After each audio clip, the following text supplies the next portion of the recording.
말씀 봅니다. 창세기 2장.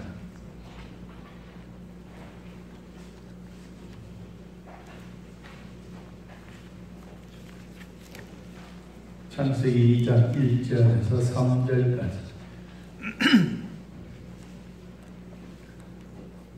창세기 2장 1절에서 3절.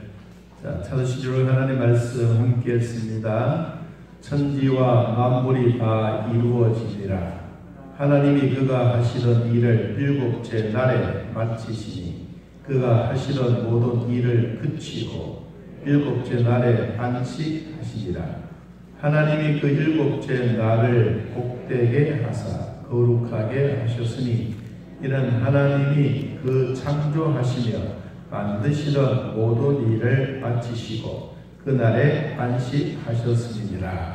아멘. 좀 사람 인사하겠습니다. 하나님의 은혜로 살아갑니다.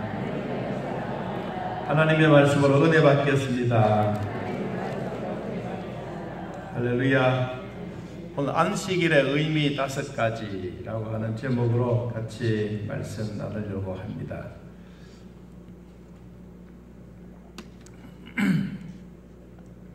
성경에 기록되어져 있는 진정한 안식, 또 우리로 말하면 주일 성수, 어떻게 하는 것이 하나님이 우리에게 주시는 복을 얻고 또 나눌 것인가 하는 것입니다. 우리 신앙생활에는 3가지의 스타일이 있습니다. 하나는 조금 열정적인 스타일, 어떤 분들은 조용하면서도 말씀을 받고 말씀과 더불어 살아가는 스타일, 또 어떤 사람은 이것도 아니고 저것도 아니고 그냥 조직 속에 막 흘러가는 그런 스타일. 아마 여러분에게는 어떤 믿음의 스타일을 가진 사람이 등장하고 있습니다. 첫째는 이 아브라함 같은 스타일이 있습니다. 아브라함 같은 스타일은 체험 중심입니다. 아브라함 시대 때는 아브라함과 하나님이 1대1의 관계입니다.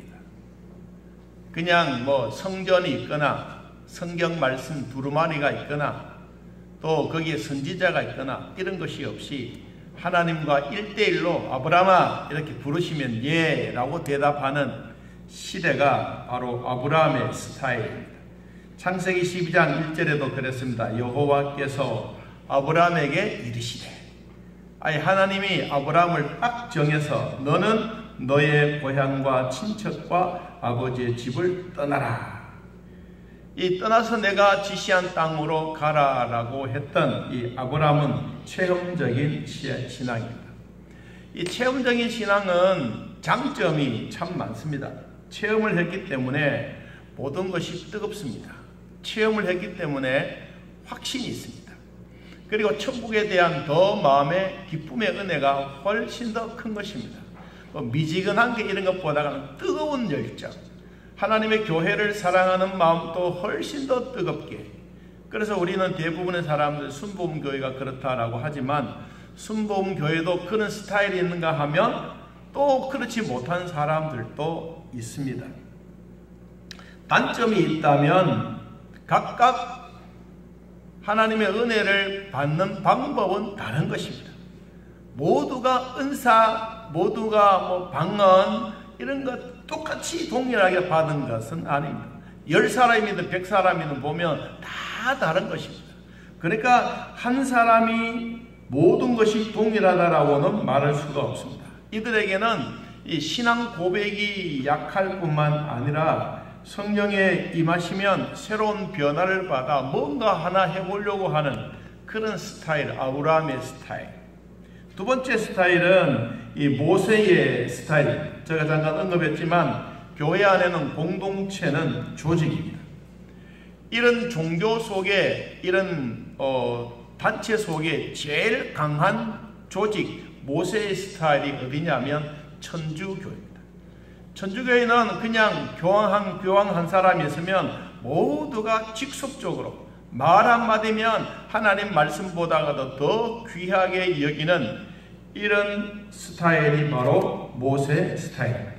문제는 전체 조직이기 때문에 개인이 체험이나 신앙 고백이 없이 모두가 한 사람, 한 조직에 의해서 흘러갑니다. 그러다가 보니까 개개인의 신앙 고백이나 구원에 대한 확신이 약해질 수밖에 없습니다.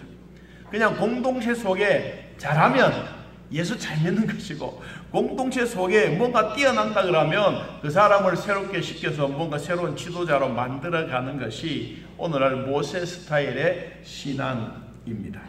세 번째는 느헤미야와 같은 스타일입니다. 여기는 하나님 말씀의 중심의 신앙입니다. 이 개신교 장로교회가 바로 이 느헤미야의 스타일입니다. 그 이유가 무엇이냐 하면 바벨론 포로 시대 때 포로 생활을 하면서 이들에게는 포로였습니다. 포로. 그러니까 노예였습니다. 신앙생활을 뭐 하기 위해서 성전도 없었고, 그렇다고 해서 그들에게 뭐 가르쳐주는 선지자도 없었고, 뭐 노예로 사니까 교회라고 하는 누가 와서 뭐 위로해 주거나 제사장의 역할을 감당하는 사람들도 없습니다. 그러니까 자기 스스로 신앙 고백을 하면서 뭔가 좀 하나님과 가까이 있고 싶고 하나님 말씀을 하고 싶은데 그게 잘 되지 않는, 그러니까 각자에게 주어진 신앙 고백을 하고 말씀을 붙잡고 신앙생활을 하는 그때가 바로 느헤미야 시대 속에 있는 포로 생활입니다. 포로 생활 가운데 그들의 마음속에는 최고로 그리운 것이 뭐냐? 성전이라고 하는 이 성전, 공동체라고 하는 공동체, 이 속에서 같이 기도하고 하나님의 은혜를 나누고 같이 찬양하고 공동체 속에서 뭔가 하나를 이끌어 가야 되는데, 이 포로 생활이 있다가 보니까 그런 생활이 전혀 없는 것입니다. 그래서 이들의 마음속에 제일 마음에 그리던 것이, 앞으로 우리가 70년의 끝이 나고 나면, 포로 생활이 끝이 나면 우린 제일 먼저 가서 나의 고국에 내가 제일 먼저 해야 될 일이 하나님의 성전을 짓고 거기에 마음껏 찬양하고 마음껏 기도하고 싶은 것이 포로 생활 속에서의 제일 마음의 갈급증이었어요. 그래서 느헤미야서에도 나타나고 이 시편 126편 1절 이하에 보니까 이 포로 시대 때 이들이 마음의 울분을 이렇게 터뜨려놨습니다. 여호와께서 시온의 포로를 돌려보내실 때에 우리는 꿈꾸는 것 같았도다. 그때에 우리의 입에는 웃음이 가득하고 우리 혀에는 찬양이 찼었도다. 그때에 묻은 나라 가운데 말하기를 여호와께서 그들을 위하여 큰 일을 행하셨도다. 포로 생활에서 하고 싶었던 마음의 갈증과 고갈된 이런 마음이 좀 마음껏 자기의 울부짖고 찬양하고 기도하는 이런 마음은 있는데 이들이 할 수가 없는 상황이니까 결국은 이들은 마지막에 이렇게 말했습니다. 여호와여 우리의 포로를 남방 시내들 같이 돌려보내 주십시오. 눈물을 흘리며 씨를 뿌리는 자는 기쁨으로 그 단을 가지고 돌아오게 해 주십시오. 여러분, 우리가 포로 생활이 아니지만 지금 우리 시대 때는 자유민주주의 시대입니다. 전쟁 속에 있지만 그래도 그들에게는 교회를 통하여 하나님의 말씀을 받고 기도하고 싶어하는, 지금 또 전쟁 속에 살고 있는 나라들이 있지 않습니까? 우리는 하나님을 찬양하고 하나님께 마음껏 기도할 수 있고 내 마음의 소원을 하나님 앞에 그대로 직구할 수 있는 이런 자유민주주의 속에 살고 있는 우리들이 참으로 행복하다는 사실을 믿어야 됩니다. 우리는 이 사실 속에서 진정으로 있으면서도 불구하고 우리는 거기에 감사하는 마음이 없다면 정말 우리는 시대 속에 살아가지만 뒤떨어진 삶이라고도 볼 수가 있습니다. 일제강점시대만 하더라도 피와 땀과 눈물과 기도로 일제 총칼 앞에 생명을 걸고 교회를 사수했던, 하나님의 말씀을 전했던 순교의 교단이, 우리의 교단이 74주년이 되었습니다.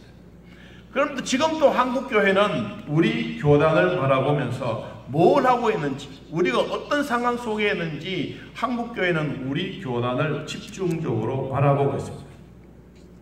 포로에서 돌아온 느헤미야는 예루살렘 성벽이 무너져 있고 쑥대밭이 되어져 있는 그런 상황을 돌아보면서 하나님, 내가 저 무너지고 형편없는 그런 지역에 가서 이 성벽을 재건하겠습니다. 그래서 그는 자기의 고향으로 돌아가서 성벽 52일 만에 다 재건했습니다. 그리고 52일이 지나고 난 다음에 백성들이 너무 좋아했습니다. 그리고 백성들을 수문장 광장에 모여서 하나님의 말씀을 듣고 눈물을 흘리면서 하나님을 찬양했습니다. 느헤미야서 8장 1절 이하에 보니까 이렇게 말했습니다. 이스라엘 자손이 자기들의 성읍에 거주하였더니 일곱째 달에 이르러 모든 백성이 일제히 수문 앞 광장에 모여 학사 에스라에게 여호와께서 이스라엘에게 명령하신 모세의 율법책을 가져오기를 청하매. 하나님의 말씀이 그리워서 어떻게 하면 하나님이 우리에게 주셨던 그 말씀을 한번 받을까 싶어서 이들은 남자든 여자든 자기가 귀로 하나님의 말씀을 들을 수 있는 모든 백성들은 수문장 광장에 모여 새벽부터 정오 때까지 그리고 율법책에 귀를 기울이며 모든 백성들이 일어서서 성경의 두루마리를 펼 때 그들은 일어났습니다. 에스라가 위대하신 하나님 여호와를 송축하면서 모든 백성의 손을 들고 아멘 아멘 하고 받아들였습니다. 응답하고 몸을 굽혀 얼굴을 땅에 대고 하나님 앞에 경배했습니다. 그냥 우리는 단순하게 느헤미야가 수문장 광장에 수백만 명이 모여서 하나님을 찬양하는 이것으로 끝나는 것이 아니고 이들의 마음속에 진정으로 원하는 것은 포로 생활 가운데 들어보지도 못하고 정말로 기도도 마음껏 해보고 싶었는데 그렇게 하지 못했던 그 울분에 있는 마음이 에스라가 두루마리의 성경책을 펴고 읽을 때 이들의 마음속에 마음에 어떤 마음이 들었느냐. 느헤미야 8장 8절 말씀에 하나님의 율법책을 낭독하고 그 뜻을 해석하여 백성에게 그 낭독하는 것을 다 깨닫게 하시니. 한번 따라해 봅시다. 백성이 율법의 말씀을 듣고 다 우는지라. 하나님의 말씀을 듣고 나니 너무 감동이 되었습니다.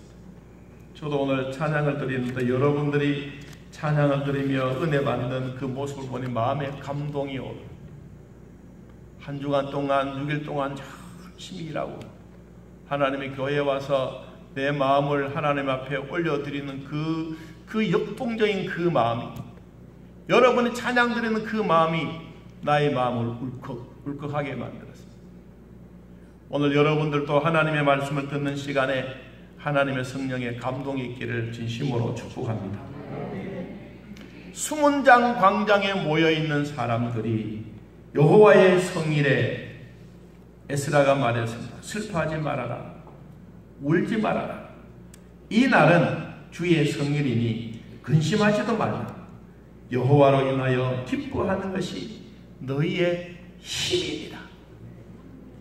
주일날 모여 하나님 앞에 예배하는 이 아름다운 일이 무엇이냐? 하나님이 주시는 힘이다. 하나님 주시는 힘이 뭐냐? 성령의 능력이고 하나님의 말씀의 권세이고 이 말씀의 힘이 우리 심령 속에 임하니 우리가 밖에 있다가 교회에 와서 예배하고 눈물 흘리는 이 마음이야말로 느헤미야 시대 때 정말로 하나님의 교회를 사랑했던 이들 마음속에 하나님의 말씀을 들으니 그냥 눈물이 글썽글썽거리고 울고 그 말씀을 듣고 싶어서 몸부림쳤는데 이제 하루이라도 막 들어보고 싶어하는 이 포로 시대가 지나가고 느헤미야 시대 때에 하나님의 말씀을 듣고 싶어하는 그 마음의 감동들이 오늘 저에게도 여러분에게도 꼭 있기를 진심으로 축복합니다. 여러분 장로교는 하나님의 말씀을 받고 마음의 감동을 받아 눈물이 있고 하나님을 기쁘시게 할 때 하나님은 우리에게 찾아오셔서 큰 힘이 되어 주십니다. 이 큰 힘이 바로 하나님이 우리에게 주셨던 성령의 능력입니다. 하나님의 말씀의 권세입니다. 진정으로 이들 주일 안식일날 이 성일에 모여서 예배하고 감사하는 그 마음의 뜨거운 열정이 느헤미야의 스타일처럼 저도 여러분도 장로교 안에 소속되어져 있는 주사랑교에 소속된 우리들이 하나님의 말씀을 받고 성령에 감동된 그 말씀이 내 심령을 울릴 때 여러분 우리는 주체하지 아니하고 하나님께 감사하는 것입니다. 뜨거운 마음으로 아멘 아멘 하며 하나님의 나라가 이루어져가는 이런 축복이 있기를 바랍니다. 그러면 진정한 안식일의 의미는 뭘까? 원래 5가지 의미를 쭉 설명을 하려고 했는데 오늘은 그럴 시간이 다는 전하지는 못하겠고 첫 번째 있는 말씀 안식일에 대한 얘기를 같이 나누려고 합니다. 여러분 창세기 1장 1절에 성경이 어떻게 우리에게 말씀하고 있습니까? 한번 읽어볼까요? 한번 외워볼까요? 태초에 하나님이 천지를 창조하시니라. 창조라고 하는 그 창조 히브리어는 빠라 그냥 우리는 창조했다. 하나님이 천지를 말씀으로 창조하셨다. 위대하신 말입니다. 우리 사람들이 살아갈 때 뭘 만들기 위해서는 뚱땅뚱땅 망치 한마 이런 게 필요한데 하나님은 입으로 그냥 말씀만 하시니 온 천지가 그대로 되었어요. 빛이 있으라 빛이 들어왔어. 얼마나 멋지지 않습니까? 저도 늘 그렇게 생각했어요. 우리 하나님은 정말로 위대하신 하나님이에요. 이 하나님이 온 우주를 빛이 있으라 라고 하니까 흑암에 있던 모든 백성들, 흑암에 있던 모든 세상들이 빛을 바라보면서 성장해가는 그 아름다운 모습.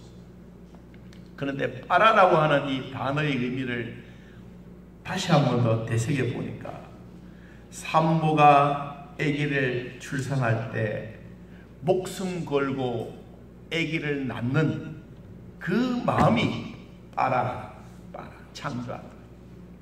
하나님은 위대하시지만 우리 인간들을 위해서 6일 동안 산모가 진정한 아기를 낳는 그 고통의 마음을 가지고 온 세상을 다 말씀으로 만드신 겁니다.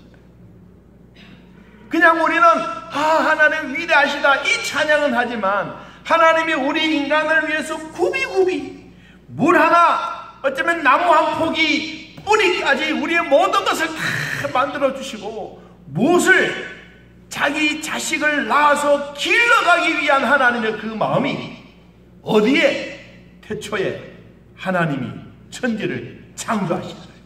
누구를 위하여? 나와 여러분을 위해서. 이 아름다운 흔적들을 주님이 우리에게 말씀하십니다.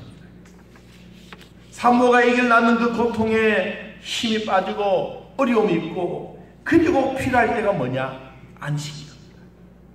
하나님이 우리 인간들의 필요한 모든 것을 다 일일이 주시면서 나는 내 살과 피를 여러분을 위해서 에덴 동산도 만들고 물도 만들고 물고기도 만들고 너희들을 위해서 짐승도 만들고 이 땅에 살아갈 수 있도록 다 만들어갈 때 정말로 자기 몸속에 있는 어린 아이를 몸에 품고 10개월 동안 고생해서 태어나게 만드는 그것처럼 이 지구촌에 하나님의 사랑이 없는 곳이 없는 것처럼 우리가 물결 속에서도 고기 한 마리 속에서도 날아가는 새 한 마리를 보고서도 하나님의 그 아름다운 마음을 느낄 때 거기서 뭐가 진정으로 느껴지느냐? 안식이 느껴진다. 하나님이 우리에게 주셨던 이 안식이야말로 너무 귀한 것입니다. 진정한 하나님이 주셨던 이 안식은 인류를 위해서 거룩한 본을 남겨주시기 위해서 하나님과 우리 인간과의 친밀한 교제와 교감을 위해서 영원히 이루어가기 위해서 하나님이 우리 인간들을 위해서 안식을 해주신 겁니다. 여러분 다시 우리 본문을 한번 돌아가 봅니다. 창세기 2장 2절 같이 한번 읽어봅시다. 하나님이 그가 하시던 일을 7째 날에 마치시니 그가 하시던 모든 일을 그치고 7째 날에 뭐 하셨다? 안식하셨다. 하나님이 안식이 얼마나 귀하다는가. 여러분, 산모도 힘들고 아기를 다 낳고 나면 쉼이 있는 것처럼 하나님 또 그런 마음으로 우리를 이 지구촌 구석구석이 우리를 위해서 잘 살아, 하나님의 은혜를 누리라고, 하나님의 DNA를 우리에게 심어주면서 6일 동안 열심히 일하고 7째 날은 안식하라고 주님이 우리에게 그렇게 주셨던 그 날이 안식입니다. 여러분, 안식은 인간이 인간의 몸을 위해서 정신과 영혼을 위하여 만드신 안식이 아니라 하나님이 우리 인간에게 거룩하고 복을 주시려고 창시하던 날이 바로 안식입니다. 안식일은 모든 인류에게 축복의 날로 제정해 주시는 날입니다. 누가? 하나님. 여러분, 우리는 이 사실을 그냥 단순하게 안식일 하자, 주일날 하나님 만나자 이것이 아니라 하나님은 자기의 뼈와 피와 모든 것을 다 동원해서 우리의 쉼을 위해서 이 지구 곳곳에 다 준비해 주셨던 이 하나님의 사랑이 바로 우리가 말하고 있는 안식입니다. 안식일을 잘 지키는 것은 그의 복과 거룩한 곳에 참여하는 것입니다. 여러분, 하나님의 안식일에 주일을 성수하는 것을 절대로 우습게 생각하지 않기를 바랍니다. 농담으로도 여기지 않기를 바랍니다. 우리의 몸을, 생체 리듬을 하나님이 6일 동안 힘써서 일하고 그리고 7째 날에 쉬어라 라고 하셨던 이것은 하나님의 DNA를 우리에게 심어주어서 6일 동안 열심히 일하는 것이 하나님의 은혜 속에 살아가는 것이고 7일째 되는 날 하나님이 우리에게 쉬게 만들었던 이 바로 축복의 사이클을 우리에게 주신 겁니다. 여러분, 힘써서 일하고 안식하는 이것이 하나님이 우리에게 주시는 것, 복 중에 복이라는 것을 잊지 않기를 바랍니다. 출애굽기 20장 11절 이하에도 이렇게 말했습니다. 한번 따라해봅니다. 그러므로 나 여호와가 안식일을 복되게 하여 그 날을 거룩하게 하였느니라. 하나님이 안식을 주셨을 때 오늘 창세기 2장 3절에 있는 말씀처럼 우리에게 출애굽기 20장 11절에도 똑같은 말씀을 주셨습니다. 자, 우리 본문 2장 3절 말씀 같이 한번 읽어보겠습니다. 하나님이 그 7째 날을 복되게 하사 거룩하게 하셨으니 이는 하나님이 그 창조하시며 만드시던 모든 일을 마치시고 그 날에 안식하셨습니다. 하나님이 주셨던 바로 이 안식은 자연도 쉬고 짐승도 쉬고 곤충도 쉬고 모든 사람들을 쉬게 하신 겁니다. 안식일은 제사장이나 선지자만 지키는 것이 아니라 모든 백성이 다 지키는 것입니다.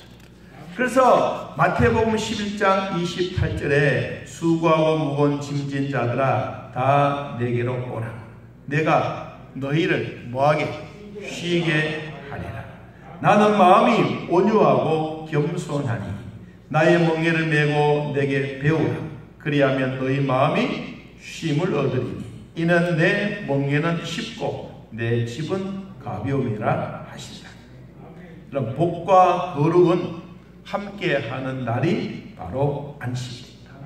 안식일을 기억하는 것이 복인 것입니다. 그 날을 위해서 준비하는 그 마음 자체가 진짜 하나님이 주시는 복을 얻는 것입니다. 하나님이 주시는 복은 누가 빼앗아 가는 것이 아니라 하나님이 나에게 주신 것을 내가 얻은 것입니다. 여러분, 복과 거룩을 쟁취하기 위해서 피와 땀과 눈물을 흘리는 것이 아니라 우리는 그 안식일의 날을 기억하고 지키면 하나님은 복과 거룩을 한꺼번에 다 주십니다. 우리는 이 사실을 성경 말씀을 믿기를 축복합니다. 여러분, 복을 모르면 복과 거룩을 동시에 얻지 못하지만 알고 믿으면 우리는 동시에 모든 것을 한꺼번에 얻을 수가 있습니다. 그래서 바울이 이렇게 말씀했습니다. 디모데전서 4장 5절에 합달해 봅시다. 하나님의 말씀과 기도로 뭐해진다? 거룩하여진다. 하나님의 말씀과 기도로 거룩해지는 것이 하나님이 주셨던 안식의 복입니다. 하나님의 말씀과 기도를 통하여 하나님의 은혜가 더욱더욱 많아지는 것은 거룩이 단계적으로 성숙되어 가는 것입니다. 빌립보에서 말한 것처럼 그리스도의 성숙의 분량이 주님이 잘하는 데까지 우리가 점차적으로 올라가는 믿음입니다. 여러분, 거룩은 한꺼번에 한 번에 확 얻는 것이 아닙니다. 수많은 세월과 체험인 하나님의 은혜와 시행착오 속에서도 하나님의 도우시는 선하신 손길이 함께 만들어가는 것이 거룩입니다. 성경은 어디서든지 노동의 신성함을 말해 주었듯이 하나님의 자녀들이 열심히 일하는 거 여러분 결코 헛된 일이 아닙니다. 왜 내 팔자는 일한 팔자만 생겼나? 아닙니다. 여러분, 일할 수 있는 것은 하나님이 우리에게 주시는 복입니다. 시편에도 말했습니다. 손으로 수고한 대로 얻는 것이 복이라고 말했습니다. 요한복음 15장 17절에도 예수님이 그들에게 말씀했습니다. 내 아버지께서 이제까지 일하시니 나도 일한다고 말씀했습니다. 여러분, 우리는 열심히 일하고 하나님이 주셨던 은혜를 꼭 누리시기를 진심으로 축복합니다. 우리는 안식일이 되면 시편 118편 24절에 이날은 여호와께서 정하신 것이다. 이 날에 우리가 즐거워하고 기뻐하리로다. 여호와여 구하옵나니 이제 구원해 주십시오. 여호와여 우리를 구원해 주십시오. 이제 형통하게 해 주십시오. 여호와의 이름으로 오는 자가 복이 있습니다. 우리가 여호와의 집에 너희를 축복하겠습니다. 구약에서 진정으로 주셨던 이 주일의 복, 신약시대에서 주님이 우리에게 주셨던 이 축복, 이것을 가지고 결론을 내리려고 합니다. 여러분, 구약에 있는 복의 개념은 신약시대에 어떻게 나타나느냐 하는 것은 참 중요합니다. 복은 그냥 하나님이 우리의 공짜로 막 부어주신다고 해서 우리가 다 받는 게 복이 아닙니다. 이스라엘 백성들에게 하나님은 제일 중요하게 했던 것은 제사입니다. 제사는 오늘날로 말하면 예배입니다. 제사를 드릴 때 양을 잡고 피를 흘리고 속에 있는 내장을 다 꺼내고 번제로 하나님 앞에 드리는 겁니다. 우리가 복의 개념은 완전히 하나님께 바치는 게 복입니다. 이게 구약시대 때 우리에게 복에 대한 이 개념을 말씀해 주신 겁니다. 어린 양을 제사로 드릴 때 양 자체로 몽땅 다 드리는 겁니다. 다 드리고 완전히 드려지는 이 자체가 뭐냐? 구약시대 때에 하나님이 이스라엘 백성들에게 주셨던 복입니다. 그러면 신약시대 때 우리에게 주셨던 하나님의 귀한 복은 언제부터 이루어지는 것인가? 심령이 가난한 자는 뭐가? 천국이 저희 것입니다. 예수님이 우리에게 복이 있다라고 하셨던 그 말씀, 심령이 가난한 자가 복이 있다. 그러면 구약시대 때는 몽땅 다 드리는 것, 신약시대에 들어와서 우리는 하나님으로부터 받았던 것만 큰 복으로 생각합니다. 그리고 받은 것을 통해서 큰 것만 복이고 작은 것은 복이 아니라고 생각합니다. 그런데 진짜 하나님의 은혜를 깨닫고 예수 그리스도가 내 안에 들어와 계신 것을 느끼면 주는 자가 받는 자보다 복이 있다는 것이 느껴집니다. 이게 하나님이 주셨던 우리에게 주어진 복입니다. 그러므로 큰 거 주신 것도 감사하고 작은 거 주신 것도 감사하고 우리에게 안 주셔도 감사하는 이것이 신약시대에 우리에게 주어진 복입니다. 그러면 예수님이 심령이 가난한 자는 복이 있다. 그럼 이 심령이 가난한 사람은 어떤 복을 누려야 되느냐? 세 가지로 결론 내린다. 첫째, 심령을 비워라. 내 마음에 있는 것을 비워라. 비워야 복이 들어갈 수가 있습니다. 여러분, 쓰레기가 있다면 쓰레기를 비워야 거기에 새로운 깨끗한 것을 담을 수가 있습니다. 은혜의 시간은, 은혜의 시작은 우리 속에 들어져 있는 나쁜 것들을 비우는 것입니다. 비우면 주님이 주셨던 천국의 복을 우리에게 임재하게 해 주신답니다. 우리가 이 마음이 있을 때 하나님의 은혜로 살아가는 것입니다.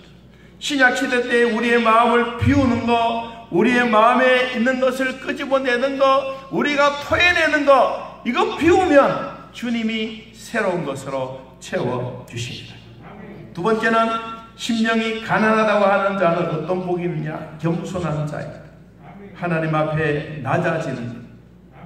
우리가 낮아지고 낮아지면 천국이 내 마음에 들어오는 것입니다. 우리 아까 마태복음 11장 29절에 있는 말씀처럼 나는 마음이 온유하고 겸손하니 나의 멍에를 메고 내게 배우라. 그리하면 너희 마음에 쉼 안식을 얻으리라. 하나님이 우리에게 진정한 안식, 겸손은 어떤 사람이냐? 낮아지는 거예요. 온유한 사람은 어떤 사람이냐? 우리의 인간의 관계가 평안해집니다. 저 사람이 보면 자꾸 갇혀 말을 해 보고 싶어하는 거예요. 사람이 성격은 부리뭉실처럼 이런 것을 좋아하는 사람이 있는가 하면 어떤 사람은 송곳보다도 더 무서운 사람들이 있습니다. 곁에 가고 싶어하는 마음이 안 생긴 사람들이 있습니다. 온유한 사람은 그것이 아닙니다. 모든 사람들 다 수용할 수가 있습니다. 요셉이 자기 형님들을 그렇게 모함하고 생명의 위기 속에 요셉을 죽이려고 했지만 만났을 때 형님들이 나를 이곳에 보낸 것이 아닙니다. 하나님이 나를 이곳에 보내셔서 형님들이 해야 될 일, 우리가 해야 될 일, 우리 후손이 해야 될 일 하나님이 미리 준비해 주셨습니다. 이 마음이 온유한 자의 마음입니다. 여러분, 우리는 성목 같은 그런 마음이 있달지라도 어떨 때는 성령의 불로 자꾸 무디어지기를 축복합니다. 무디어지면 무디어질수록 사람들이 나에게 찾아와서 정말 요셉처럼 온유한 사람이 되는 것입니다. 마음이 가난한 사람은 어떤 사람이냐? 세 번째, 깨끗한 자입니다. 쏟아내 버리면 깨끗하게 되는 것입니다. 그러면 천국이 나에게 임하는 것입니다. 여러분, 우리도 우리 마음에 있는 것, 하나님이 주셨던 이 심령이 가난한 자의 복을 받기 위해서 우리 마음을 비우시기를 바랍니다. 겸손하고 온유하기를 바랍니다. 깨끗하기를 바랍니다. 그러면 우리 마음에 천국이 이루어집니다. 오늘도 천국을 내 마음에 소유하고 하나님이 내 안에 임재하신 것을 경험하고 성령이 내 안에 늘 함께 동행하시던 그 하나님의 안식의 복이 한 주간 내내 승리자의 기쁜 얼굴 되시기를 예수님의 이름으로 축복합니다. 우리 찬양 함께 드리겠습니다. 찬송 43장 찬양하면서 하나님께 예물 드리도록 하겠습니다.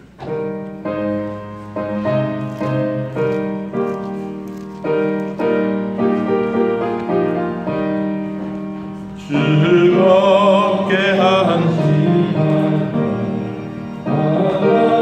하나도 좋을까 내 마음이 변해하고 즐겁고 기쁘다 옛날에 천하만 빛 바보자 앞에서 참된